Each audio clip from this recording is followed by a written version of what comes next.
આક્રોશમાં આવી કોંગ્રેસ પ્રદેશ પ્રમુખ શક્તિસિંહે કાર્યકર્તાઓને શું કહ્યું સાંભળો। જેને પ્રદેશના માળખામાં રહેવું હોય એ બાયોડેટા આપે શૈલેષભાઈને 3 મહિના સુધી એક તાલુકાની અથવા એક જિલ્લા પંચાયતની સીટની જવાબદારી આપીશ। ત્યાંના બૂથથી માંડીને મજબૂત માળખું તૈયાર કરીને જે આપી શકે એ 3 મહિના પછી સંગઠનમાં આવશે।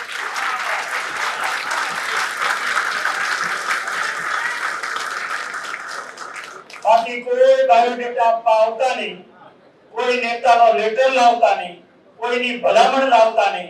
मारी नजीक गમે તેટલો હશે તો પણ હોદ્દેદાર નહીં બની શકે જ્યાં સુધી ગ્રાસ રૂટ પર જઈને સંગઠન કરી શકા।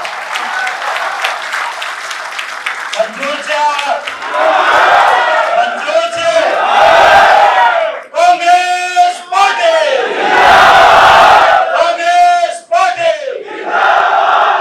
અમારી તમામ માહિતીથી અપડેટ રહેવા માટે જોડાયેલા રહો S9 ન્યૂઝ સાથે।